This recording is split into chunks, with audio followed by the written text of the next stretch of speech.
In the last days of Narnia, far up to the west beyond Lantern Waste, and close beside the great waterfall, there lived an ape. This is Pints with Jack, Season 7, Episode 26. Damn Dirty Ape. The Last Battle, Part 1.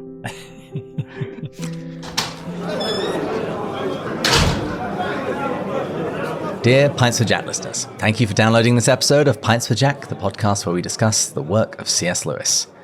This season we've read through different correspondence collections from C.S. Lewis, but today we begin Narnia month. We have finally arrived at the very last book in the series, The Last Battle, which we're going to read through in 2 episodes, together with a very special guest. All blessings, Andrew, David, and Matt. And our very special guest is, of course, Dr. Christin Ditchfield-Lazo, Lazo Major, Lazo Magnus, Lazo the Greater, Dr. Lazo, Lazo the Human Biblical Concordance. Christin, welcome back to the show. Lazo, the one with excellent marital taste. Oh my goodness. It's great to be with you guys. I always love being a part of this. Well, are you ready to finish another book, gentlemen and lady? Absolutely. Now, remind me, is this the last of the Narnias? It's the last time we'll go through the books in and of themselves. I have plans for future seasons. What I particularly would like to do is go through the various adaptations. We did one episode where we discussed the Voyage of the Dawn Treader movie, just because it was, such a mess. But I would like to go through all of them, like the BBC adaptations, which are amazing, that I grew up with. Bucktooth Lucy. Yes, and I was going to say, he's very mean, isn't he? And the Focus on the Family radio productions, as well as the Walden movies. Was it Michael York, I think, was part of, I think there's another audiobook of it, and Michael York was prominent in one of those. So we'll probably also review not just the audio adaptations, the radio productions, but also some of the audiobooks. Because I grew up with one set, and I've listened to, I think, to at least 2 other sets. And the one on Audible at the moment, if you've been listening to The Last Battle, or you've been listening to Captain Picard, Sir Patrick Stewart read The Last Battle. Yeah. Wow. Nice. Some of it I like, some of it I think are very strange choices, but we will get to that in future seasons. What's everyone drinking today? I am drinking out of my England mug a cup of my favorite coffee, the San Antonio blend. If HEB wants to sponsor us, we'll accept.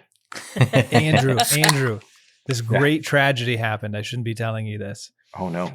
I was in San Antonio a weekend ago, or maybe 2 now, for a wedding, and we went past. I did stop at Buc-ee's, so I got to experience Buc-ee's. Okay. But we didn't get to the HEB coffee, and Mary Margaret had listened to enough episodes to hear you mention it. And we were in kind of a hurry to the airport, and I was like, we shouldn't push our luck on this one. Yeah, no worries. I was kind of disappointed though, because you just speak so highly of it. It's kind of you to think of that. Thank you. Well, he didn't. Mary Margaret did. And I got to say, I'm very glad that he is now part of a couple where one person at least listens to Pints with Jack. It's kind of you like me to marry up. She genuinely, has listened to more episodes than me, by most likely. Yeah. Wow. By the way, shout out to a couple of parishioners. Mary Kay, our senior warden, and Steve are both listening to different seasons of Pints with Jack, and Mary Kay is evangelizing about it. She just can't tell enough people. She's listened all the way through season 1, and she took umbrage with Matt, who said that he'd rather walk in the footsteps of Lewis than the footsteps of Jesus. Yeah, he's a bit of a heretic. But then I said, he was 23. And she said, okay, well, never mind. But she's been listening, and Steve's been listening to the 4 Loves, which has been very helpful. Wait, was this season 1 or something? Season 1, yeah, Mere Christianity. David had just gotten back from his Lewis trip in England. Oh, geez. What were the exact words I used? I really said rather walk in the footsteps of Lewis and Jesus. It was something about accessibility. It's like, it's much easier to sort of do that than the biblical version. Yeah. You qualified it enough to justify it. You said something like, I'm not sure I wouldn't rather walk in the footsteps of Lewis, In England instead of Israel? Is that what you meant? Right. Yeah. So. Oh, because I did do the Israel trip walking in the footsteps of Jesus. Yeah. There's better beer when you do it in England. It's Well, true. there you go. But I just marveled how you've grown. Hey, we got to do a common room with the four of us. This is just too much fun. Matt, what are you drinking? I am drinking coffee out of our Pints with Jack cup out of this really cool coffee shop in between Chicago and Grand Rapids called Cafe Tossi.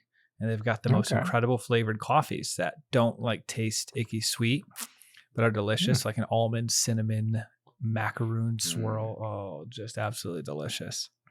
Sounds a little frou-frou to me. Christin, do you have something more manly than Matt's drink? Oh, she does. Oh, shots fired.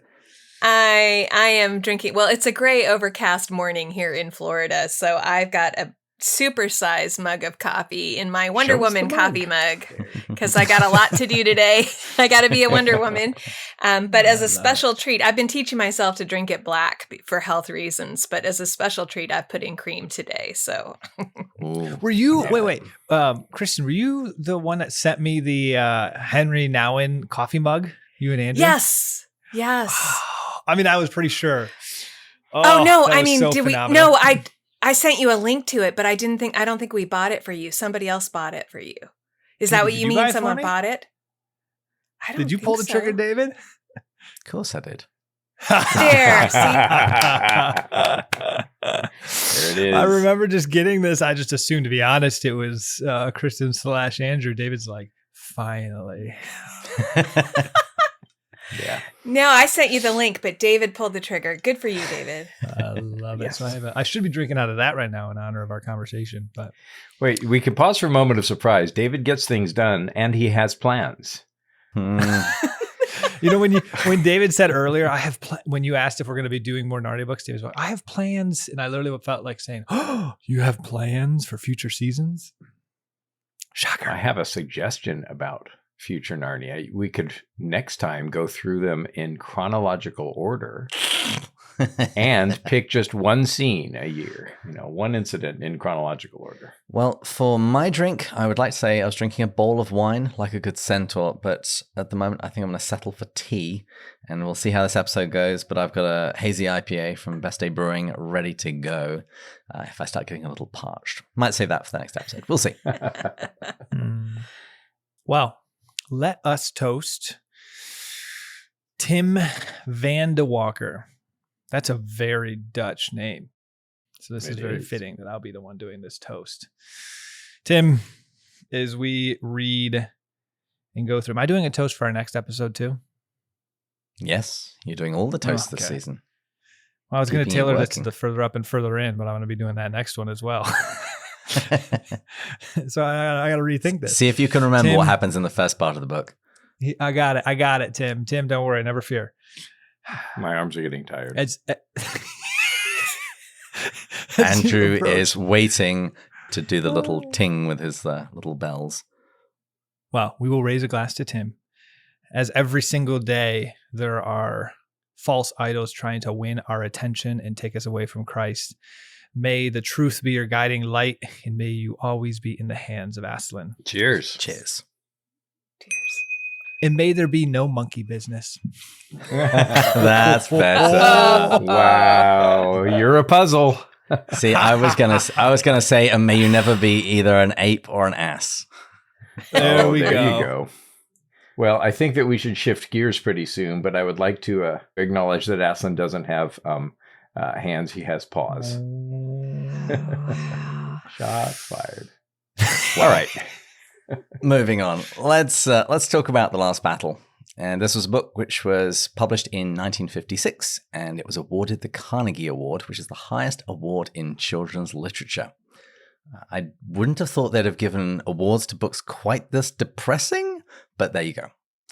But Matt, you've been reading through Narnia for the first time, so I'm kind of curious. What have been your thoughts going through them and this particularly this book, The Last Battle?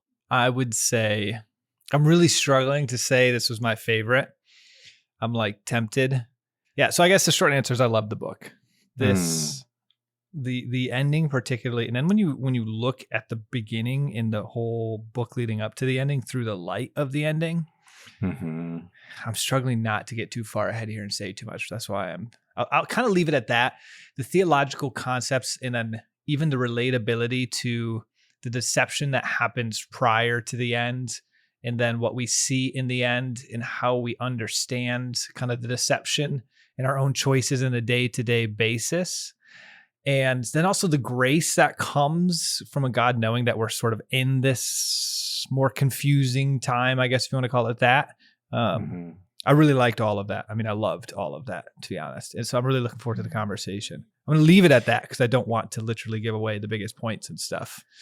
Hopefully that was vague enough, but still detailed. This may sound silly, but our friendship is now greater because you have finished the series and you have that mental vocabulary, you know, the mental furniture of that book. And there's something that we have in common now that we don't. And I love how you talked about kind of going back through the book based on the ending. But then, of course, based on this book, it's such a joy to reread all of the Narnias, knowing where it's ending, you know, and seeing that as part of a whole. So I'm glad you're finally part of the club. I love it. It's a good club to be a part of. Thanks for inviting me, Andrew. Well, yes. Cheers. We should also say a word or two about Planet Narnia and where this book fits in with that framework. Andrew, 2 minutes? Yeah. So in the silver chair, they come across Kronos, and he's asleep until the end of the world. And Kronos, of course, is the Greek name of Saturn. And Saturnine means very, very dour and ponderous. And so this is the last... Kronos comes to end and close up all of time. So this is Saturn. And Saturn, of course, is the father of Jove. And so Jove, or Zeus, overcomes his father Kronos. And so we start the Narnias with Zeus or Jupiter, and we close the Chronicles with the defeated Kronos or Saturn. So this is Saturn according to Michael Ward's brilliant and correct interpretation of the Chronicles of Narnia. And if you're a listener and have no idea what we're talking about, I'll make sure that there's a link in the show notes to an earlier episode where I ran through Dr. Ward's hypothesis and how each of the Narnian books corresponds with one of the medieval planets. And also, shame on you, go get the book. No shame. That too. I actually recommend starting with the Narnia Code. Much more accessible. Yeah. Now, obviously, in the course of just a couple of hours, we're not going to be able to go incredibly deep through this book. So these episodes are going to be giving you a taste. I recommend check out The Lamppost Listener, since this is the book that they've finished this season. And also Reverend Brian McGreevy, he has done a series on The Last Battle, and you can find that on our website. I'll also make sure there are links in the show notes. But with that, let's dive in to Cauldron Pool. In previous seasons, I've done a 100-word summary for each chapter. I started trying to do that for this book. There was just so much stuff that was happening. I just got frustrated, and in the end, I just gave up. So I've got some summaries for the first few chapters, but then after that, I'm just going to walk through the story itself. So enjoy the summary while there actually is one. Chapter 1, by Cauldron Pool. We open in the last days of Narnia, far up to the west beyond Lantern Waste and close beside the great waterfall. Shift the ape sees a lion skin in the water and sends Puzzle the donkey to get it for him. He then turns it into a winter coat for Puzzle. Once it is strapped to the donkey, Shift suggests that Puzzle could pretend to be Aslan and set everything right in Narnia. Puzzle hates this, but Shift is adamant, even interpreting a sudden thunderclap and an earthquake as a sign of Aslan's approval for their plan. So, the other thing I think I'm going to say about this book is that some of our chapters we're going to spend way more time on them, and the setup in this story is really significant. What do you guys make of all the symbolism? Yeah, Christin, dive in. I want to hear what you have to say. This is one of the Narnias. There are a few where you kind of can find biblical principles all the way through. But there are a few like The Magician's Nephew, which is the creation. And we have Jesus dying for our sins, that and being raised from the dead in The Lion, the Witch, and the Wardrobe. And here we have the Antichrist and his prophet and the end of days. And it's just so powerful all the way through. I find this, as Matt was talking, I thought about, it is a dark read. And I've heard of even some scholars who admitted that when they were children, they didn't finish the book because it was so dark, right? And they missed the happy ending. But I find it super helpful for me as a Christian, reading through the New Testament, reading through Revelation, recalling some of the depictions of the end of days that I saw when I was a child in the 70s that were really horrifying and kind of deeply scarring.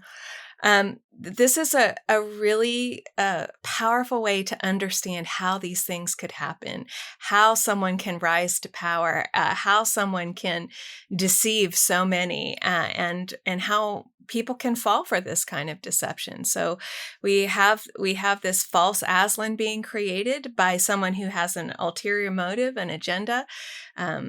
Puzzle is the dupe. In this case, it's clear it's not his plan. He's just kind of going along with it. But we begin to see things fall into place that have such a devastating outcome for Narnia. And but thankfully, that's not the whole story. Anyway, to me, just from the beginning, we see that this is going to be different from any other Narnia book, and that the truths that we're going to discover here are much more serious and profound in some ways. And Andrew, what is the literary significance of the animals ape and donkey? Because they bring a lot of baggage with them. Yeah, they absolutely do. And Lewis talks about the hominidae, like the species of apes. And ape is usually a negative character in a lot of literature. Donkeys are pretty ambivalent. You've got Bottom in Shakespeare, and even in Lewis's own poem, the Nativity, he identifies among the asses stubborn eye as they. And so being an ass is not necessarily a terrible thing. You've got Balaam's donkey and all of that, but you also have St. Francis calling the body brother ass. I think the names are pretty significant because the ape is shifting theology and he's shifting identity and he's really shifty. But Puzzle is trying to figure it out. And he's relatively simple and there's redemption for it. And so while, yes, I think that you can take this as the Antichrist and his prophet, this is one of those perfect examples that Lewis is not making an allegory because there's no redemption for the prophet in the book of Revelation. But here you do have this hope. And I think that even if Shift would have, gotten over himself, shifted away from himself. I mean, even in Narnia, you see Rabadash turning into a bit of a donkey, right? And so there is redemption available, but Shift is so self-concerned. Puzzle doesn't think well enough of himself, and Shift thinks too well of himself. And in some ways, you can see these as really kind of two sides of the same error, an incorrect view of the self. Neither of them think of themselves in terms of what Aslan has made them to be, although Puzzle really grows in that, and that's why we find him home at the end. Sorry to give it away. Spoiler alert. And I would say that I do see a slight nod to the abolition of man because the story begins at a waterfall. There's an ape, and he'll later become effectively trousered. And he even explicitly says that he has a weak chest. Yes. And we hear about men without chests in the abolition of man. But Matt, what do you make of the relationship between Puzzle and Shift? You have an individual who has such a heart for obedient surrender, humility being taken advantage of. And so I think you can see that as Andrew even kind of alluded to, you can see that a lot in life happen. And so it was sort of scary at first, but then without giving away the ending, the ending is still very beautiful there. So there's a lot of hope with it. So there's like a little bit of a scariness of what if this is happening to us. But yeah. Yeah. And, the Apostle Paul said in 2 Corinthians 11:3, I'm afraid that just as Eve was deceived by the serpent's cunning, your minds may somehow be led astray from your sincere and Mhm. pure devotion to Christ. Mhm. And that's what we see happening with Puzzle. Yeah, it's we're recording this the last Friday of Epiphany, and I'm preaching on Ash Wednesday. And one of the things I'm thinking about talking about is alternative ways to fast. And so maybe one of the things that we can do for Lent is to fast from being so gullible, right, and so uncritical and easily led by those who are strong but wrong. So maybe we can fast from being Puzzle and fast from being Shift, of using God to our own purposes. So I don't know if that'll make the sermon, but. Well, Matt tried to get you to fast from doing Till We Have Faces references. So I'm gonna give you one of mine here. For the record. Because when Shift is trying to get Puzzle to go in, Shift eventually says, "Oh, I'll go in. I shall probably die. Then you'll be sorry." Yeah. That's exactly what Oral fantasizes about, that she'll die and then everybody will be sorry and say how much they loved her. Yes. Yeah. And this manipulation of love becoming a demon. Well, maybe this is a question we save from later, but I'd be curious how we fast from being Puzzle, like what we could do. Because I wouldn't say fast from his disposition. I think it's a very holy disposition why he ends up in a good spot. But we also don't want to live our life being naive. So like, what are the things that we can do that protect us from from like a pastoral perspective, Andrew, your advice of like protects us from it, but doesn't close us off? I think that there's a great example right now as we enter the political primaries, right? We have two leaders of the two parties, neither of whom are ideal individuals. And I think one of the things that Puzzle suffers from is he allows himself to be swayed by somebody he shouldn't, right? And so who am I listening to? Who am I allowing myself to be influenced by, right? Whose side do I find myself going along with? And is it worth being critical of, kind of who the leader is, and realize that in many ways I need to follow the leader only in so much as they follow Christ, and then demur as soon as they diverge, and Shift. Yes. I mean, he does a number on Puzzle, but Puzzle also, doesn't really trust God speaking through him, nearly enough. And that may be one way. Who am I following, and is it worth following uncritically? And if you ever say something and there's a thunderclap and an earthquake, maybe don't do what you said you were just going to do, because probably not a good idea. Yeah.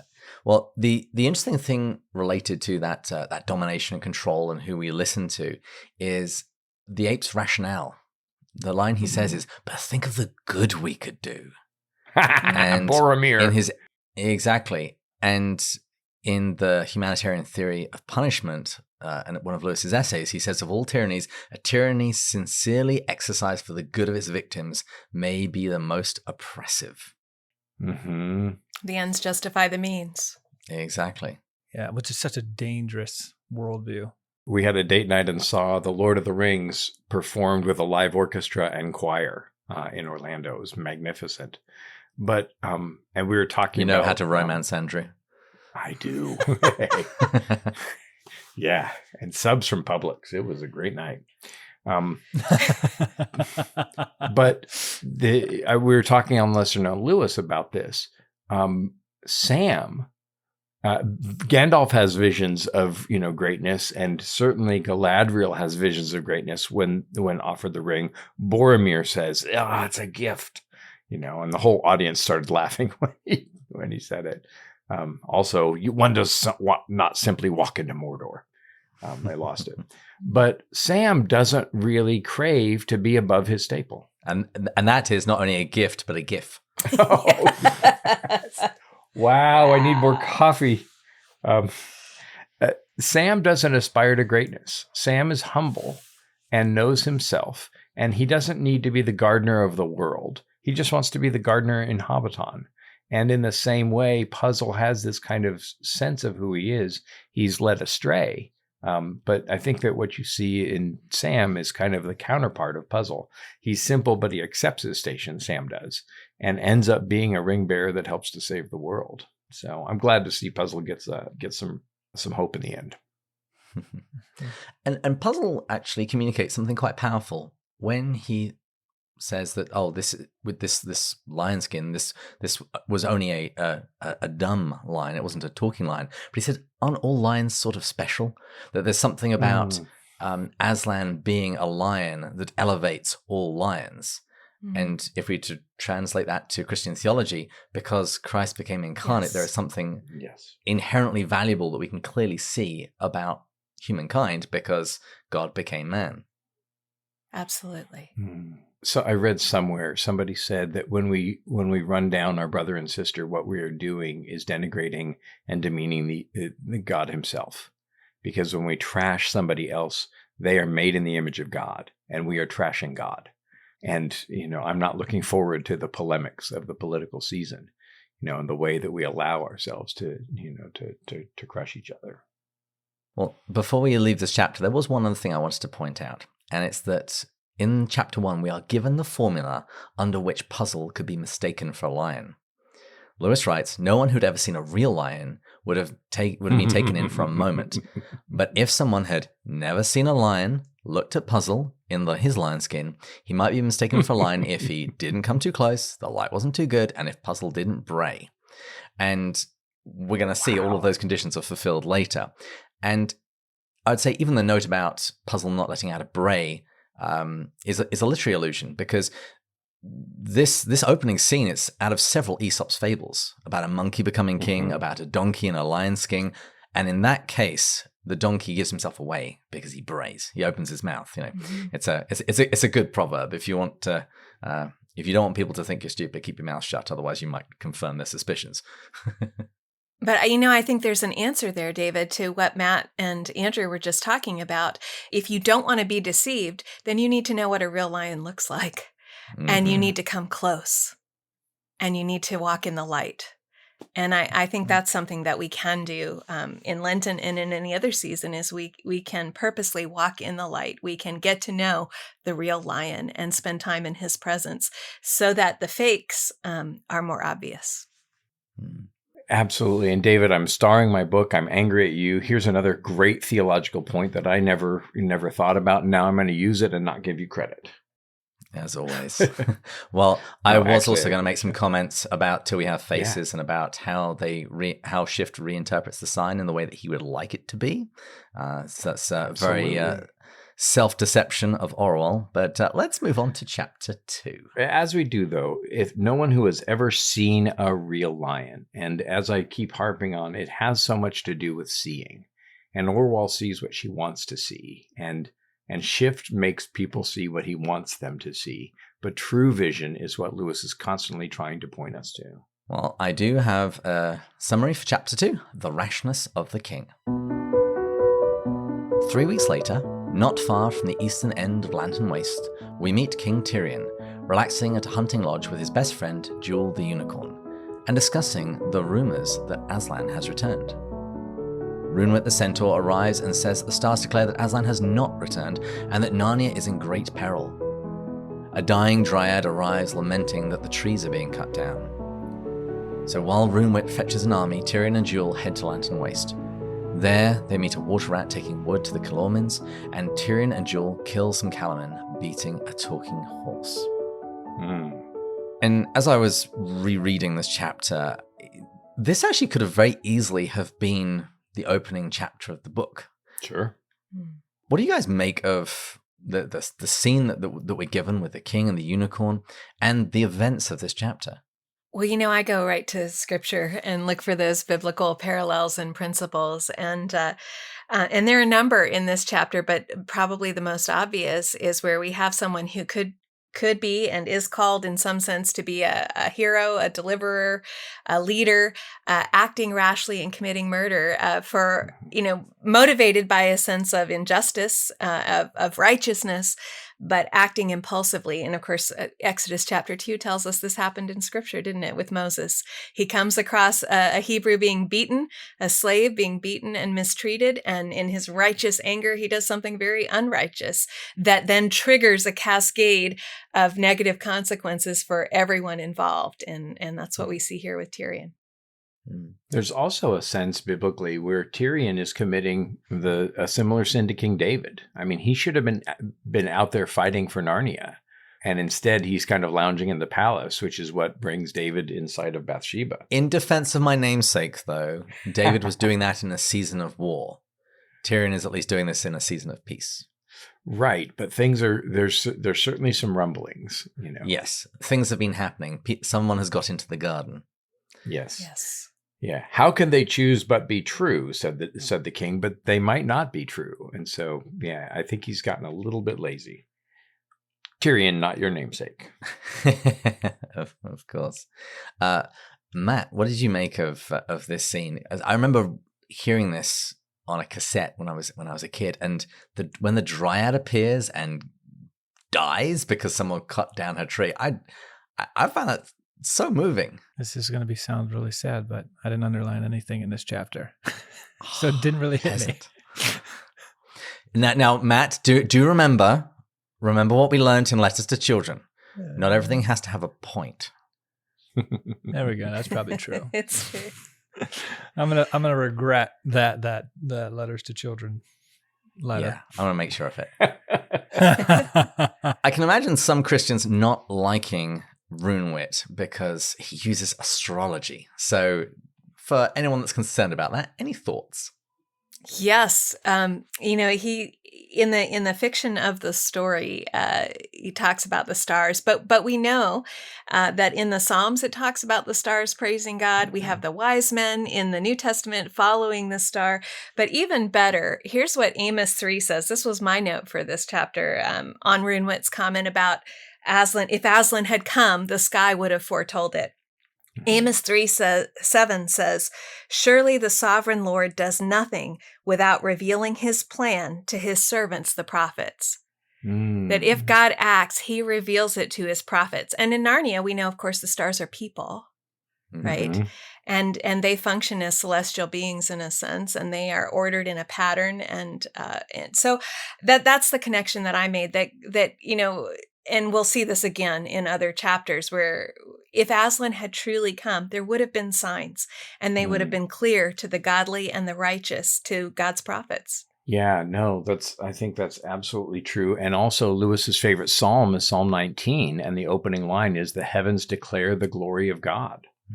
And there's also another, I think, biblical echo. "The stars say nothing of the coming of Aslan, nor of peace, nor of joy. Beware when they say to you, peace, peace." And Christ came not to bring peace, but a sword.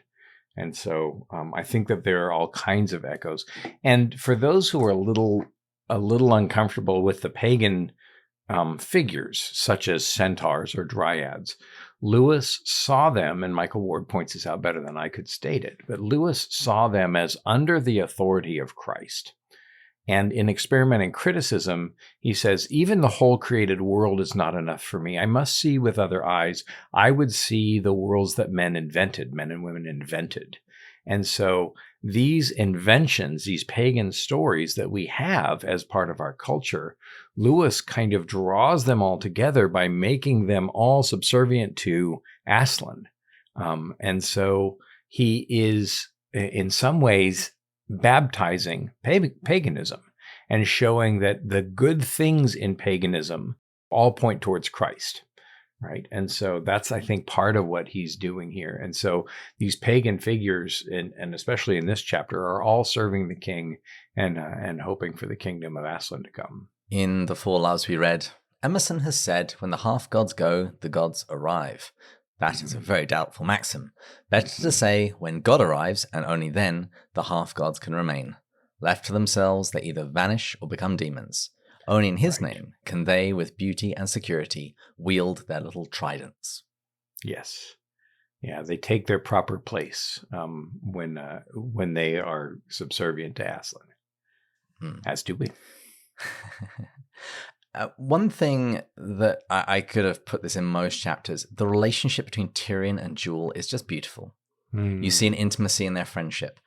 So after they've encountered the water rat, and why are Narnian creatures felling talking trees and going and selling them to the Calormen, they know that something really bad is happening. And Tyrion says, "Jewel, What lies before us? Horrible thoughts arise in my heart. If we had died before today, we should have been happy. Yes, said Jewel, we have lived too long. The worst thing in the world has come upon us. They stood like that for a minute or two and then went on.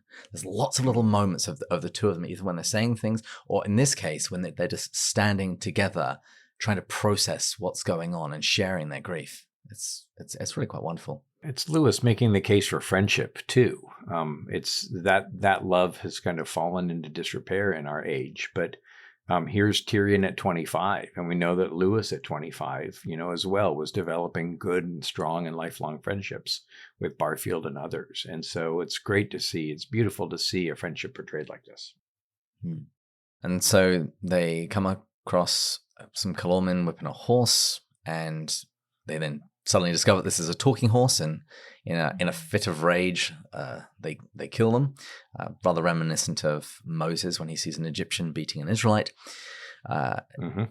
And so then they flee. And then that brings us to chapter 3. And this was the point I gave up trying to do proper 100-word summaries. So I do have shorter ones, but they're not polished. So rather than do something half-baked, let's just talk through what happens in chapter 3. Do you think that Tyrion and Jewel were wrong for what they did? Because afterwards, they seem to think that they were. But I'm sure lots of people would say, no, totally fine. Yeah. No, it's an Arthurian failure, right?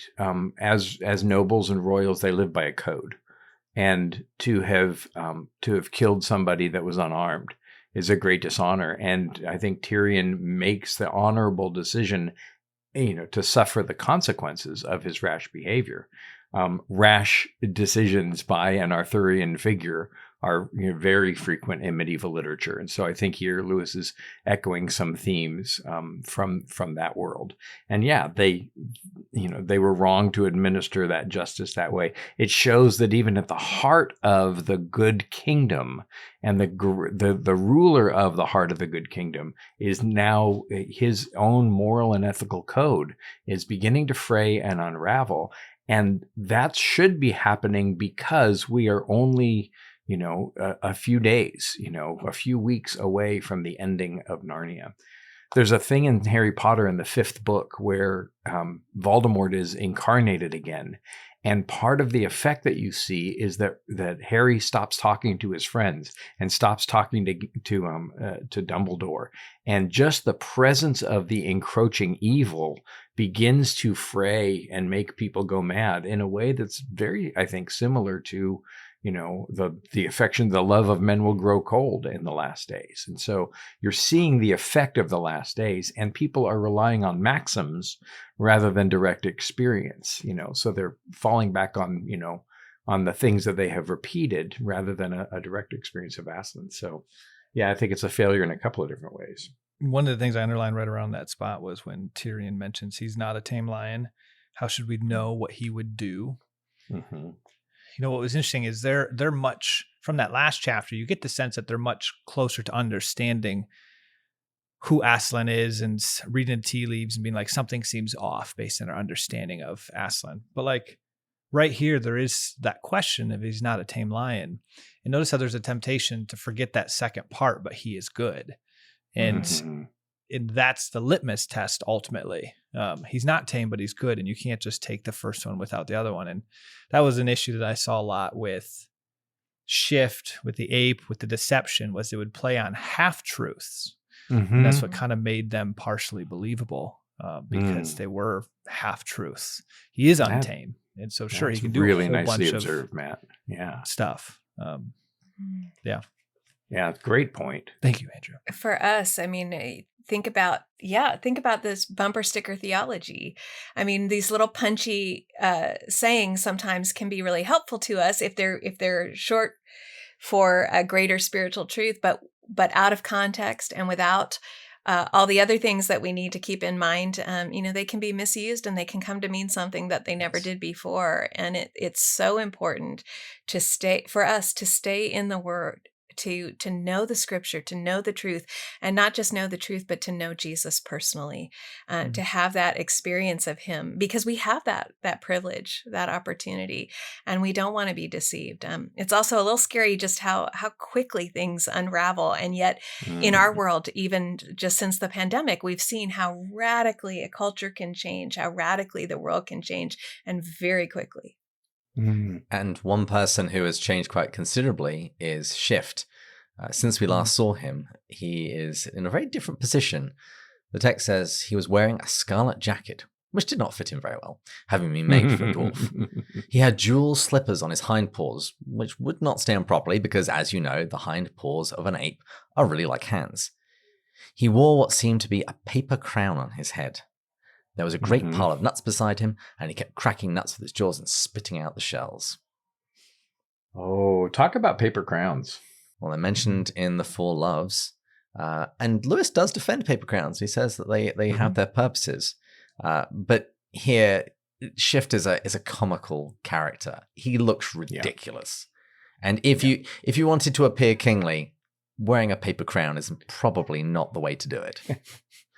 Well, and he's also syncretizing, right? He's borrowing the red heraldic colors that we see Peter wear, right, in the jacket. And then the jeweled slippers, I don't know if there's a specific reference to those in Horse and His Boy, but he's borrowing kind of Calormene colors or Calormene wear and Narnian wear, and he's just trying to dummy it up. Well, notice it goes back to a comment we will see later, particularly in the second book or second part interview conversation, of if you don't have the right oriented disposition or eyes, you won't necessarily see what's obvious.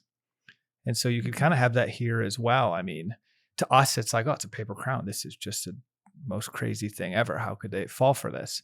But someone else, depending on the disposition, could look at that. Andrew's holding up till we have faces right now. If you don't see correctly, you're going to go wrong. And you need to see love correctly, and love will help you to see correctly, but you have to get on your knees and abandon yourself in order to see clearly. That's the whole field theory of C.S. Lewis, he wants us to see clearly. That is one of the most beautiful parts. I remember that from your guys' conversation, although as David sent me, I remembered part of it wrong, but just that comment of Orwell falling on the knees, and that's when she gets the glimpse, if I recall that correctly, by the river. Yeah, David's careful observation of that has become central to my understanding. So, and honestly, as you bring it up right now, that makes perfect sense. Like, I agree. Yeah. He wants us to see clearly, and in some ways, what we see in the last battle, it's kind of it's a Screwtapian success, right? What you see is these characters falling for the traps of Screwtape and not seeing the right way, right? The patient makes it through and escapes, but Tyrion falls, and so many others as well. If we don't see clearly, we're in great danger. Well, and one of the reasons they don't see clearly, I mean, there's another great point to be made here about generational or cultural faith. I mean, a lot of these Narnians have no personal experience of Aslan. They have no personal knowledge of him. It's just part of their culture, being Narnians, and it's part of their generational. Their parents or grandparents or great-grandparents were believers, remembered Aslan, but they don't have that real faith for themselves. They don't have that real experience for themselves. And so they're easily deceived and led astray. I know that when I was growing up, my parents thought it was the end of days in the 70s with stuff that was going on in the Middle East and stuff. And they were concerned. And one of the things that they were really passionate about was making sure that my brother and I and our later siblings really knew Jesus, even from an early age, that they didn't want our faith to be something that was secondhand, or, I mean, not that they can control that, but they certainly tried to create an environment in which we could encounter Jesus for ourselves and have a real relationship with him so that we wouldn't be deceived. I remember in high school hearing people discuss, and they were asking each other about what religion they were, and the dictum that was going around was, you're the same religion as your grandmother. And that was baffling to me, having just come to a personal relationship with Jesus. and so it becomes religion instead of this vital one-to-one relationship. And that's how Christianity has been passed down from the very first days, is somebody really believes and tells somebody else to help them believe. And yeah, like you both have said, it's become more maxims and religion rather than this kind of, relationship with Aslan. And we know that people have been faithful to Aslan, throughout the ages, even in a long stretch when they didn't see him. But here it's really fragmenting and fraying and failing. Because it's under pressure. It's being directly challenged. And we see these challenges through all of the things that Shift is telling them. Firstly, he wants more nuts. So he's basically eating all of the squirrel's food. And he's actually even denying that he's an ape. He says, I'm a man. If I look like an ape, that's because I'm so very old, hundreds and hundreds of years old. And it's because I'm so old and I'm so wise. It's because I'm so wise, I'm the only one Aslan is ever going to talk to. But he gives them some very bad news right up front, because apparently some of the horses were saying, all right, let's do what this guy wants us to do so we can be free again. He says, no, that's not happening. You're all going to Tashban, going to work for the Tisroc. And obviously they're horrified by this. It's like, no, we don't want to be slaves. We want to be free. And he says, oh, no, you're going to be paid very good wages too. That is to say, you'll be paid into Aslan's treasury and he'll use it for everyone's good. And then he sounds just like Edmund in The Lion, the Witch, and the Wardrobe. He starts listing the improvements that he's going to bring to Narnia. But it's not going to be railways. The thing he's going to bring are oranges and bananas. And he says, and roads and big cities and schools and offices and whips and muzzles and saddles and cages and kennels and prisons. Oh, everything. That is Shift's vision is a quite clearly communist dictatorship that sounds miserable. I want to go back to something Andrew had said earlier of the Orwell and the humility side of things, and we've been talking a lot about the previous chapter we mentioned of how you kind of could see that they were able to have the truth the truth and authority to weigh everything against. And then Andrew, you brought up with Orwell, the humility side of things, the importance of that. And it made me think of like the scripture verse, innocent as a dove, wise as a serpent, and the blend of those two being incredibly important. But I was thinking of, in the context of puzzle. A serpent dove? Could be serpent dove or dove something serpent. Like that. Dove serpent. I was thinking though, so obviously the perfect combination is to have both of those. That's what we really want. You want to make sure you have the deep theological understanding of Jesus and Christ and the theology and the Trinity, to not fall for false gods, but a humility to trend yourself. But out of those two, I wonder if in here you see, if you're only going to have one, the humility side being the most important, like in Puzzle, had like zero intelligence, got deceived by Shift. But we see, I got to be careful what I say because I don't want to jump to the end, but we see that he's okay. And so I feel like there's a lot of wisdom in this of kind of what we're seeing in the first few chapters around that theme of humility and wisdom coming together. Well, and we were talking on Lesser Known Lewis about meditation in a tool shed. And part of, I think, what the enemy wants us to do is look analytically at things when we should be looking at them experientially. And then looking experientially at things when we should be looking at them analytically, right? And so Puzzle is too along and not enough at, and Shift is too at and not enough along. He doesn't think about the implications, and even that kind of vision gets, I think, confused in the attack by Tyrion and Jewel. Yeah, it's just, it's such a sad breakdown. Andrew, you should have listened to, that was Emily Laporte's PhD thesis when she came on the show to talk about Till We Have Faces, the analytical versus experiential learning, and the role that Lewis uses in there in Till We Have Faces. Okay. It just proves that we did read Till We Have Faces before we knew Andrew. Not well enough, obviously. What does Shift say about Aslan and specifically his relationship to Tash? Because we've had the motif already throughout this book of he's not a tame lion. Basically, that you can't put Aslan in a box, and the ape is going to give his novel theology. Well, yeah, I mean, it's right there. Tash is only another name for Aslan. All the old tales of us being right and the Calormans wrong is silly. We know better now. The Calormans use different words, but we all mean the same thing. This is Sir James Fraser at the Golden Bough warmed over, right? All mythology is it's all the same thing, and it's just everybody having the same god. They're two benighted, and we're now much cleverer that we can come by. There can never be quarrel between them. Get that into your heads, you stupid brutes. Tash is Aslan. Aslan is Tash. Frightening. Yeah, so this is Aslan. I'm holding up a color picture of Tash. Yeah, no. Yeah. Appealing. Well, and it's similar to what happens in Revelation, right, honey? Yeah, just the parallels here are pretty incredible. And I think the one sentence that that I would underline 50 times, and one of the most powerful lines, I think, in all of the Chronicles is Tyrion's response what he intends to say, what he thinks in his heart. He means to go on and ask how the terrible god Tash, who fed on the blood of his people, could possibly be the same as the good lion by whose blood all Narnia was saved. Well, and part of what we see here, you see an outward attack towards Aslan in The Lion, the Witch, and the Wardrobe, right? Jadis comes and kills him. She opposes him. Now this is a far more insidious evil because they are not trying to vanquish Aslan. They are trying to appropriate him and use him for their own selfish purposes. In some ways, Jadis is a little bit more noble than Shift is, and that's scary. I mean, how we have fallen. And in this chapter, we're also introduced to Ginger, the cat, who is going to play an increasing role. I don't want to talk about this too much, but I will just read his little interaction with the Clawman.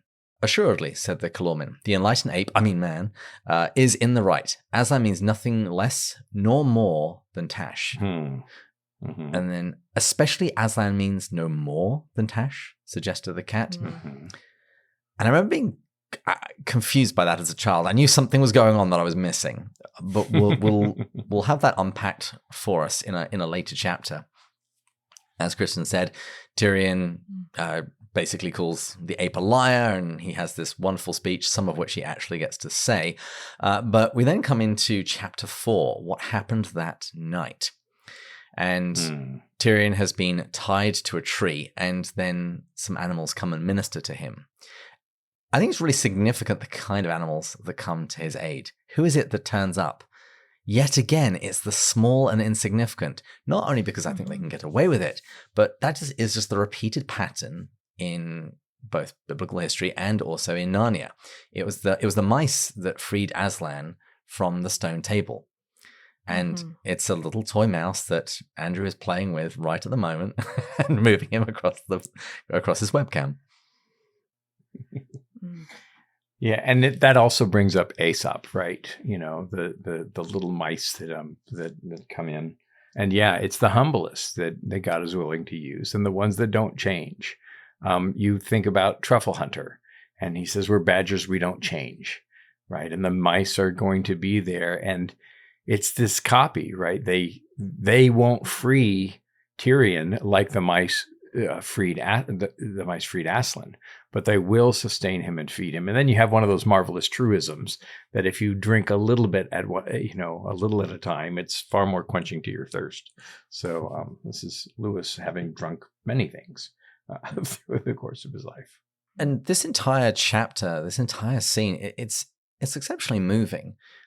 There are almost echoes of The Horse and His Boy in it. Because Tyrion starts feeling sorry for himself. He says he's been so unlucky, just in the same way that Shasta thought he was the most unlucky boy in the world. And Aslan calls him, "I do not call you unfortunate." And Tyrion, he has his Eloi, Eloi, lama sabachthani moment, his cry of despair, not quite from a cross, but he's on a tree when he calls out, "Aslan, Aslan, Aslan, come and help us now." And there is that lesson that help might not immediately come, but there is something that is given. The text says, "The darkness and the cold and the quietness went on just the same, and then he says, "Let me be killed. I ask nothing for myself, but come and save all Narnia." So he's not thinking of himself, he's thinking of others. And it says, "And still there was no change in the night or the wood, but there began to be a kind of change inside of Tyrion. Without knowing why, he began to feel a faint hope." You know what I also liked here was just right before this, the monologue that he had with himself, the dialogue in his head. I thought when he mentions he thought of other kings who had lived and died, and it seemed to him that none had ever had been so lucky as himself. And even it all came right in the end. And he thinks through all these historical examples of suffering, first comparing himself to them and pitying himself a little bit too much. But then in addition to that, he could even state that it would get to the worst and then Aslan would send people. But his mind was playing tricks like, and this is a temptation we all have, that, well, it's not going to happen this time for me. And how often have we felt that? I can even forget reminiscing on kings. I mean, look at my own life when things got really dark and it's like in Screwtape, dark, dark, dark, dark. Then boom, you come through it at the very end of Screwtape. It's like, I've witnessed that in my own life, but then the next time I go through dark, I'm like, well, God's not showing up this time. This time is different. And it's always right when I'm like, this time is different. He's not coming. Maybe my prayer life hasn't been good enough. Maybe I haven't been in his graces. You start getting these like worldly things. I'm no longer the beloved. And so you just assume he's not going to show up. And sure enough, he does. And I love how he has this dialogue in his own head, more or less. And it's the trifold formula, right? He does the same thing that Eustace does at the beginning of the Silver Chair. He calls on Aslan 3 times. Aslan, Aslan, Aslan, right? And so there's that aspect of it. And, you know, just in the lectionary last weekend, the passage from Isaiah was, "Those who wait upon the Lord will renew their strength," right? And so he's just waiting for the sun to rise. Right. And even when he stops focusing on himself, his failures, the situation, but starts focusing on the Lord, even in his absence, even that waiting, even that feeling the lack of God's presence is itself, you know, crucial. And Lewis goes on in a couple of years to write the Four Loves. And he says, if I haven't said anything about the practicing the presence of God, I've said something at least about practicing the absence of God. It is something. It is not enough, he says. It is something. And so what we see in some ways is the absence of Aslan in his present form and in his true country. Aslan never comes into this book. He doesn't come to save, right? He doesn't come into Narnia. He stays in his country and calls Narnia to end. Spoiler alert again. But it's waiting for him and waiting faithfully for him and calling on him, you know, that renews our strength. And I think that he's embodying that principle here. I think it's also interesting that there is a biblical precedent for this idea of someone having a dream or a vision in which they're crying out for help and others literally seeing it and responding to it. In the book of Acts, in Acts chapter 16, Paul has a vision of the Macedonian, a dream of someone who desperately needs help. And Paul takes it seriously. He doesn't just shrug it off as a dream. He realizes that God is speaking to him, and he and the believers prepare a response. And we're going to see that that's exactly what happens in Tyrion's case. Because he appears to the friends of Narnia. And they do take it seriously, and we're going to find out about their plans fairly shortly. One thing I just did want to emphasize is we are now at chapter 4. And we haven't had a single one of the Pevensies or any child from a previous book come into this yet. And I would suggest that really Tyrion is the protagonist of this story. He is the one that we spend most time with. We're inside his head more often than not. And it yet again shows what a different kind of book this is. And I don't think it's insignificant that Lewis puts us into the head of an older person, not simply a child, in the book where everything ends. Because it requires, although we've criticized Tyrion for some of his rashness, it requires some of his adult's maturity. I think that's a great point. Well, and we see the old King Caspian when he dies and he goes off, and then when he's restored to life in Aslan's country, he's about 25. right? It's this kind of maturity of adulthood that he's starting to at least embody. Well, going back to what you were saying, David, I think if we put this in the context of just what Tyrion went through, he went through this history of Aslan's intervention. And notice how you mentioned Aslan never actually intervenes, we got a spoiler alert here, directly in this story, in the actual Narnian world. And I feel like we can relate to that as individuals, of put ourselves in today's shoes. We read scripture, we see all of this like deeper intervention via prophets, via Jesus and the incarnation. And now we're living where we don't like directly see it per se, but we only can read these stories of it. And then we have to trust Jesus's like experience in our lives from what we read. It almost feels like Tyrion is kind of like us in that sense.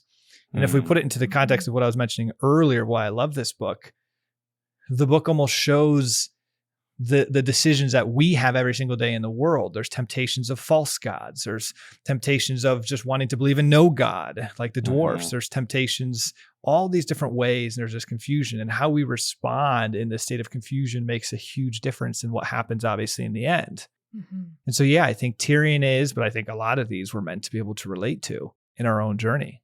And we also see how God likes to use toast.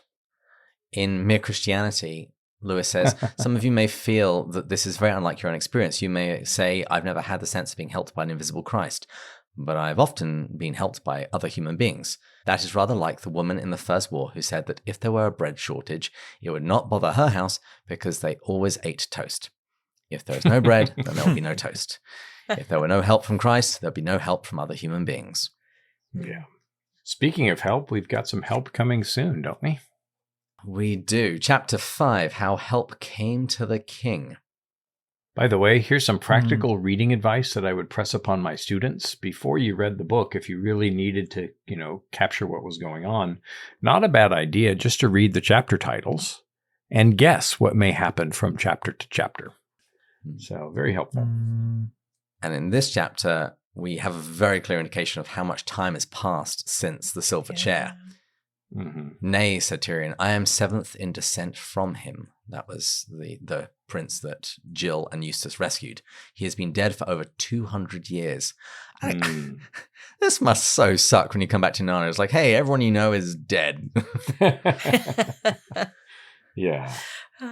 But it does give, it does explain why, as we were saying, some of the faith of the Narnian creatures is secondhand or third hand.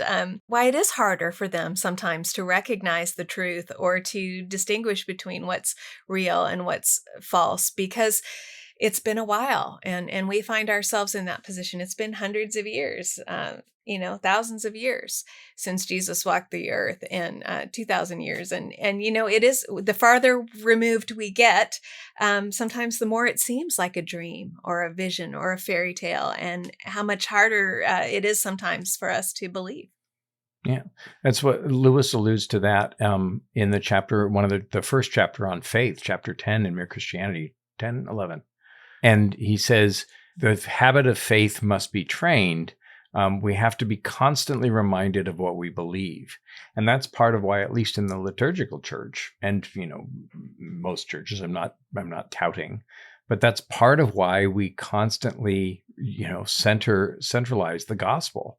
We need to be reminded of that central thing. And we need to not just, hammer into the same little truths. We want to get a wide variety. I'm looking up, by the way, Narnian time, and there are 2,555 years in Narnia, according to Paul Ford. His marvelous companion to Narnia has got a comparison between Narnian and Earth time. Jill and Eustace rescue Rillian in 2356, and in 2555 we have the last battle. Now, in this chapter, we hear from Jill and Eustace, and they explain what happened from their point of view, that they saw effectively a vision of Rillian, and then the Friends of Narnia start making plans. Matt, I'm curious, what did you think of their plan to try and get back to Narnia, to try and help? And were you at all suspicious as to how they actually made it to Narnia in the end? To be honest, I don't remember when I read this 2 weeks ago what their plan was. Their plan was to go and dig up the rings that Diggory and Polly had buried in the back garden around the tree that eventually became the wardrobe. So they were going to go and get those and then try and use those. Eustace and Jill were going to try and use those because they knew that the others were too old to come back to Narnia. So that was the plan. And then Eustace explains, but we never got to the rings. There was sort of like a jolt when we were coming into the train station, and then here we were. I didn't to be honest, it didn't stick out to me when I first read it. But as you state this in the context of just what we know with theology, I think it's really interesting because I think there was a line, if I recall in here, where Eustace or Jill might have said, "Sorry, we tried to come sooner." Mm-hmm. My thinking, if I'm remembering that correctly, I don't have it in front of me right now. And I'm wondering if what Lewis is trying to communicate there is we can be right with God's will, but we might have an understanding of what's called of us, but it's going to happen on his time, no matter how much we try to force this. And so they're sitting here attempting to... Yes, Andrew? Aslan did it all for us in his own way. Ooh, there we go. And he never does the same thing twice. I think they're good to think about the rings. Let's go to the holy things. But yes, God may or may not use the things that he used in the past. When have you read He Leadeth Me before by Father Walter Czizek? Mm-hmm. Admittedly, it's another one of those books like The Meaning of Marriage that I haven't finished. Mary Margaret and I are reading it together. It's one of her favorite books. But he has the simple answer is he's meant to go to Poland during, I think it was World War II, and he wants to really serve there, and particularly in those camps as a priest. And he gets there and he was kind of right with God's will, but really wrong with what the implementation would look like. And he really struggled and went through depression and just felt a lack of meaning and hope and purpose. And the whole point is really surrendering to, at least that I got from the first 90 pages that I have read out of like 220, is there really is a deeper level of surrender than even we realize. And so we might be very right of trying to do good and trying to want to bring his kingdom and evangelize. And those are all good things. There's nothing wrong with that. Mm-hmm. But there's another degree of surrender of we might not understand how God is going to make that look for us. And it might look different than it looked for someone else. Mm-hmm. And so I like that. Matt, I'm going to say you're not allowed to quote that book again until you finished it. I also found in this chapter, the title of my autobiography, they were describing how they were kind of yanked into Narnia, and suddenly there came a most frightful jerk. And so that would be a fine autobiography for me, a most frightful jerk. No. I mean, no. Listeners, I figured that if I take the shot, that it disarms them from having to do it themselves. Well, one of the things that occurred to me when I was trying to put myself into the story, what would I have done if I'd had the vision of Rillian? If I was Eustace or Jill, I might have just tried asking Aslan again, because that's what they did in the Silver Chair. They didn't go and look for magic to try and make it happen. They just simply asked him, and then they walked through a door. But even there, they were drawing the circle, and they were, putting their hands out, and they were trying to do it the way that they had done before. They didn't draw a circle because Aslan wouldn't like that sort of thing, but they did put their hands out. Yeah, they were leaning on the things, but then they were pushed by the immediate need into using their faith and trying the door, right? Mm-hmm. Which may have only unlocked one time. And so I think that imitating, using the practices of the past is a good way to start. But sometimes that pushes us to the way in which Aslan will do it all for us in his own way. So they're walking with Tyrion. They finally make it to this little folly, this mini castle with a bunch of weaponry and food. They put on Calormen disguises and blackface, which I thought was amazing when I read this as a child, and I can understand why some modern sensibilities get a little bit uncomfortable about that. But I'm with Jill. Oh, hurrah, disguises. I love disguises. But what's lovely is that you see in the children a real development since we last met them.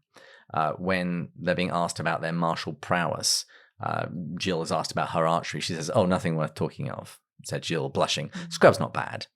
"Don't you believe her, sire?" said Eustace. "We've both been practicing archery ever since we got back from Narnia last time, and she's about as good as I am now. Not that either of us are much." So they're both, they're praising the other and still downplaying their abilities. These are not the same quarreling children that we saw in the Silver Chair. Incidentally, speaking of blackface, there's an essay that was written in Lewis's copy of Othello in his own book that I discovered on my first trip to the Wade Center. And then Sarah Waters has done a marvelous job with it. But he talks about how Othello should be portrayed and how blackness should be portrayed. And he says, he encourages, that you can put burnt cork. And so this blackface portrayal, again, is far more problematic now. And I'm not belittling it at all, but it's not the first time that we see it in Lewis. Well, they're not going to a party. They're trying to save their lives. Yes. They're not the president of Canada. Context. Context matters. Yes, and who's one of the most successful and important female characters, pivotal character in all of Narnia? It's Erebus. So clearly, well, I did chuckle when I read the last part of this chapter. It made me think it was rather like the start of one of our episodes. "I wish we'd bought a packet of tea," said Jill. "Or a tin of cocoa," said Eustace.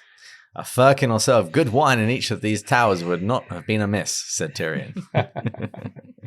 Here, here. Couldn't you get a skin of beer? I guess it would have gone flat. And that brings us to Chapter 6, A Good Night's Work. And in this chapter, once again, we see the impact of Narnian air on the children. Tyrion is really impressed that they seem stronger and bigger and more grown up than when he met Meme just a few hours ago. Their plan is to go back and rescue Jewel the Unicorn. And then after that, if they succeed, they're going to head eastwards and meet the army that Runewit the Centaur should be bringing. Because right back at the beginning of the story, when Tyrion wanted just to tear off straight away, Runewit said, let's actually, I think it was Jewel that said, we should get some backup. And so the plan is to go and rescue Jewel and then go meet up with that army. And part of me says, oh no, just go meet the army now.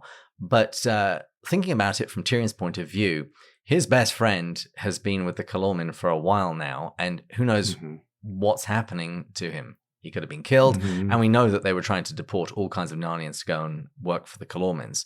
So it's either you go back and get Jewel now, or you're going to have to do the reverse journey of Shasta and chase them across the desert to go and get the unicorn back. There's also, he's the mightiest warrior in the kingdom, right? Next to Tyrion. And also there's that compassion that we see with Jill saying, well, what about Edmund? Let's go get him. And so there's, I think that there are a couple of things at play with that. In this section, we also find out that Tyrion has the ability to go to sleep and wake up at whatever time he wants to. I remember being quite intrigued by that as a child. So, is that actually really possible? Now I'm a parent and I'm just too tired. I'll sleep whenever, but waking up at a particular time, that's not a skill I have yet mastered. But speaking of mastery, Jill really shines in this chapter. We're told it was Jill who set them right again when they're navigating. She had been an excellent guide in England, and by guide, it means like a girl guide. It's kind of like a Girl Scout. And of course, she knew her Narnia stars perfectly, having traveled so much in the wild northern lands, and could work out the direction from other stars even when the spearhead was hidden. As soon as Tyrion saw that she was the best pathfinder of the three of them, he put her in front. And then he was astonished to find how silently and almost invisibly she glided on before them. By the main, he whispered to Eustace, this girl's a wondrous woodmaid. If she had Dryad's blood in her, she could scarce do better. Well, it's an echo of Peter allowing Lucy, who sees well. So here you see Jill starting to take on Lucy's characteristics of vision. And it's Peter who surrenders his consistent role as leader and gives it to Lucy. So you see a humility and a validation of the gift of vision and its importance. And so, it's an echo right back to Lion, the Witch, and the Wardrobe. We also see them all doing the best that they can with the gifts and talents that they have. I mean, they're in a pretty hopeless situation, but they haven't given up. And so they're coming up, their plan may not be a great one, but it's the only plan they've got, and they use the skills that they have, and they're just they haven't given up. They're doing the best that they can under the circumstances. And they do manage to rescue Jewel. Tyrion is kind of funny and serious because he takes the soldier that was guarding him and tells Jewel if he moves, rive him to the heart.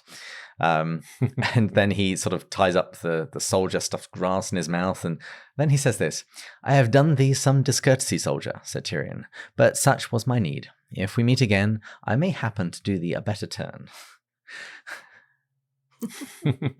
That's a fancy way of saying it's not personal, it's just business. It's just business. Yeah, it's just business. We might be nice next time we meet. Christin, I loved your point though about the not perfect plan. There's so much in this book about think of puzzle, not the perfect brain, falling for this. Think of not the perfect plan, and the way God redeems lack of perfection. Nowhere in this story is the message you needed to have understood truth perfectly, or you needed to have the perfect battle plan to carry out his thing. Like, it's just messy at every step of the way. But there's just so much redemption and hope in the messiness. Yes, I love that. Lewis says, it is quite true. It is, of course, quite true that God will not love you any less or have less use for you if you happen to have been born with a very second-rate brain. Insert sarcastic comment here.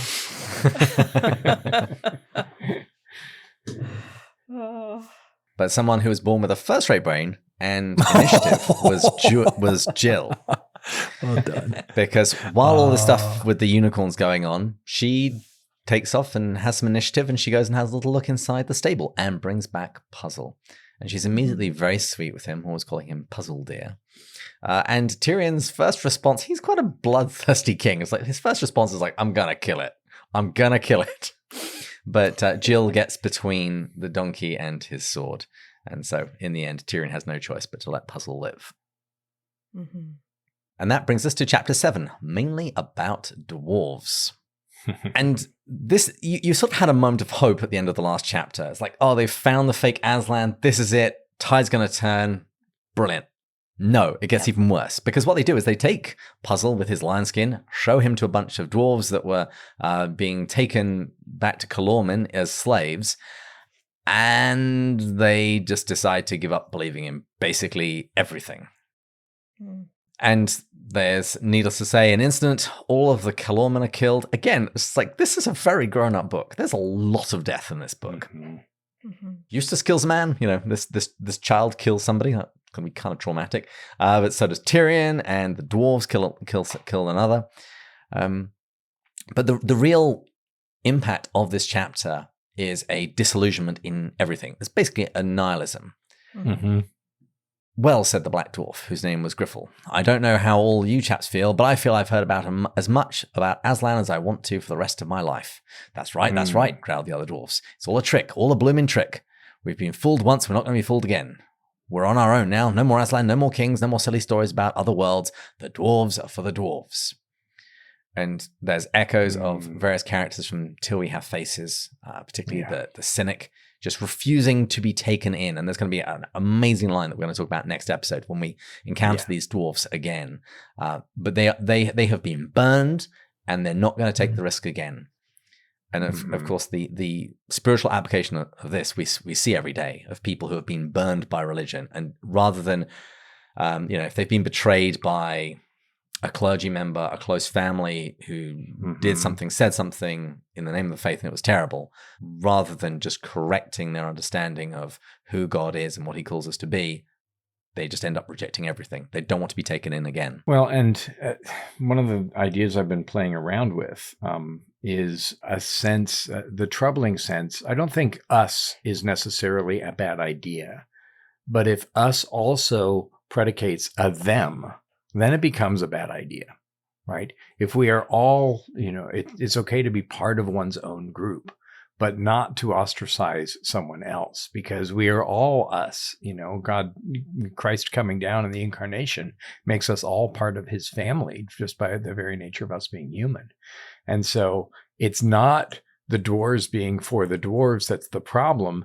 It's and Screwtape here is active everywhere. The problem is that they are for the dwarves, but they are not also even more so for Aslan, right? And so they've got their priorities.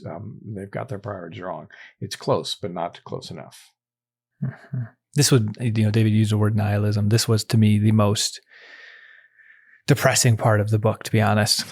I mean, there's nothing sadder than individuals that have been so burned that they can't even see. Maybe the most depressing part was seeing the results of this at the end. Is I'll just kind of leave it at that. But of what ultimately came from this, of just completely closing off, even when presented with the fullness of truth. Hmm. And yet, there's one bright spot. Those who have ears to hear, right? And even with all of these dwarves being for the dwarves, there's one who has a heart that's tender to spiritual things. There's one who hasn't given up his hope and faith, and he is awakened. He is rescued and becomes a part of the group with Tyrion and the children, and that's of course Poggin. Saint Poggin, yes. Yes. And that offer, I think, is available for all of the dwarves, but he's the only one who'll say yes.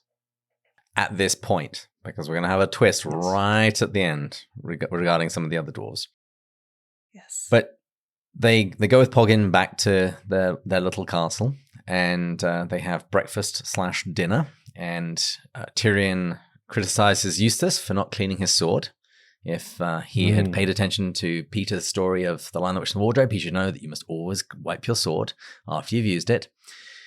But they ask Poggin for news and how the ape is explaining Tyrion's escape. And they basically say that he was cursing Aslan, and then Aslan appeared and ate him. And so that's got everybody even more scared than they were before. And we also start to discover that there's been a shift of power. As with all totalitarian regimes, there's often a repeated replacement of whoever is on top. And it seems that the ape is no longer in ascendancy, and that Ginger the cat and the Takan are the ones who are calling the shots now. And Poggin retells the conversation that he heard, that basically they don't believe in Aslan or Tash. And it's actually kind of dangerous, the ones that do believe in Aslan, the beast, because he says they can turn at any moment. And Ginger suggests that let's find people who think as we do, who don't believe in either, and we can slowly bring them into our confidence. He says, those who neither care for Tash nor Aslan, but have only an eye to their own profit, and such reward as the Tisroc may give them when Narnia is a Calorman province. Because these are reliable people. If you know that they're going to be motivated by money, these are people that we can manipulate. Now, it just reminds me again of Screwtape, of the worldly wise friends that Screwtape, wants Wormwood to surround his patient with. The ones who breezily dismiss religion. And then this chapter ends on a cliffhanger. They suddenly all feel cold. And then Tyrion detects some foul smell. And nobody in the group says he who smelt it dealt it. But then they look over and they see something which fills them with dismay. And we find out that it is Tash. This is what they're seeing. We discover in chapter 8, in the shadow of the trees on the far side of the clearing, something was moving. It was gliding very slowly northwards. At first glance, you might have mistaken it for smoke, for it was grey and you could see things through it. The Great Divorce reference, insert here. But the deathly smell was not the smell of smoke. Also, the thing kept its shape instead of billowing and curling as smoke would often have done. It was roughly the shape of a man, but it had the head of a bird, some bird of prey with a cruel curved beak. It had 4 arms, which it held high above its head, stretching them out northwards, as if it wanted to snatch all Narnia in its grips, and its fingers, all 20 of them, were curved like its beak and had long pointed bird-like claws instead of nails. It floated on the grass instead of walking, and the grass seemed to wither beneath it. This scared me when I was a child. Didn't like this bit at all. Yeah. I think this is such a powerful spiritual principle here, that the devil and demons do exist. They are real, and we don't want to mess with them. I mean, I think I have often come back to the paraphrases of the lines in this chapter about calling on gods we don't believe in. We see, or demons we don't believe in. I see that in our culture where we make light of the devil, make light of demons. I see people calling on powers they don't really believe in and think, what are they going to do when that power comes to claim them, right? When they discover that power, that evil is real. And scripture gives us an example of that. In Acts chapter 19, there are some men who went around trying to cast out demons like a parlor trick. And to talk about getting a chill, the demons answer them. And the demons say, Jesus, I know, and Paul too, but who are you? Right. And beat them so badly that they run off in disgrace. And I think there's a lot there about reverence, or at least respect for the reality of the spiritual world that is all around us, and making sure that we are on the Lord's side. There's somewhere a Chesterton quote about being careful about calling on the gods, because what would you do if they actually arrive? Well, the gang try and work out what to do next. Go to the stable and try and discredit the ape, or go and meet Runewit's army. And they decide on the latter. And they take off their disguises, although Puzzle has to keep on his lion skin. But there's a real change in tone at this point. This is another moment where Lewis is giving you some hope before he's about to snatch it away. It says it was a little after 2 PM when they set out, and it was the first really warm day of that spring. The young leaves seemed to be further out than yesterday. The snowdrops were over, but they saw several primroses. The sunlight slanted through the trees, birds sang, and always, though they're usually out of sight, there was the noise of running water. And Jewel tells us lots of backstories, lots of side quests and side adventures of other Narnian adventures that we don't know about. Pay attention, Netflix. If you want to do some spin-offs, this is the chapter to go to. But as hopeful as this is, you also have a feeling of dread. What does Orwell say? Something about the gods allow your bubble to grow before they pop it. Prick it. Because there's then this conversation. Oh, I do hope we can settle the ape and get back to these good ordinary times. This is Jill speaking. And then I hope they'll go on forever and ever and ever. Our world is going to have to end someday. Perhaps this one won't. Oh, Jewel, wouldn't it be lovely if Narnia just went on and on, like what you said it had been? Nay, sister, answered Jewel. All worlds draw to an end, except Aslan's own country. Well, at least, said Jill, I hope the end of this one is millions and millions and millions of years away. If you're ever in a haunted house, Jill, don't say, I'll be right back. It's, well, but then, hello, what are we stopping for is metaphorical too. The world is going to stop. Spoiler alert. And Farsight the eagle arrives. Now, in The Lord of the Rings, the eagles are usually a great sign, and, the journey's going to get much easier for a little bit, and help is going to come. Not in this case. Farsight tells them that he's seen 2 sights. One is Cair Paravel, filled with dead people. Apparently, 20 ships came from Calormen and attacked them the previous night. And the other sight he saw was Runewit the Centaur lying dead with an arrow. And Runewit passed on a message to be given to Tyrion. Remember that all worlds draw to an end, and a noble death is a treasure which no one is too poor to buy. And then Tyrion says, so, after a long silence, Narnia is no more. So the country of Narnia has come to an end. And as we proceed, we're going to find that Narnia, the world, is also going to end. Out of the silent planet, the wisdom of death. Boom. Yeah. Any thoughts as we wrap up? Well, I preached about this on Wednesday. In my business, I go to a lot of hospitals and a lot of funerals. I had 3 funerals in 2 days last week. But I've been increasingly struck by, while I lament the death of Narnia, and we won't give any spoilers about the end, that death is the way that we all go. And why would we not follow our Lord in the final way that he went as well? And death is not the ultimate answer to all things. But sad. I think that at this point, one of the comforts that we can take and, to extrapolate the story from Narnia to our world and the biblical parallels and principles there is that none of this is a surprise to God. None of this is a surprise to Aslan. What we are experiencing, and many of us, I think, in our world feel grieved by what we see breaking down in our culture, in the church, in the world around us. Things are not getting better. We're not headed toward this glorious utopia that so many people have thought that we could achieve. And instead, things get worse and worse all the time. And it can feel very hopeless. But God told us this was going to happen. He knew about it. It's not a surprise to him, and it hasn't caught him off guard. And he promises that it's not the end of the story. There is wonderful joy ahead. And that's what we have to hang on to, I think, at this point and throughout the story, that it's not over yet, and there is great joy ahead. Die before you die. There is no time after. Was it, who was our toast person? Tom Vandewalker or something? That would have been a perfect toast if Christian would have made it in that sense. That was a great way to finish it. Well, as I hear the call for final drinks, I'd like to thank our sound engineers, Taylor and Sarah, our intern, Julia. Thanks to all of our listeners and Patreon supporters, particularly our top-tier supporters, Mary Margaret, Aldo, Alex, James, Matt, Erica, Joel, Amanda, Thomas, Bud1, Bud2, Shane, K, Paul, Gary, Stephen, Kelly, Chris, John, James, Kate, Peter, David, Angela, and Rowdy. We pray for you every time an episode releases, and particularly on all of the prayer requests in our Slack channel.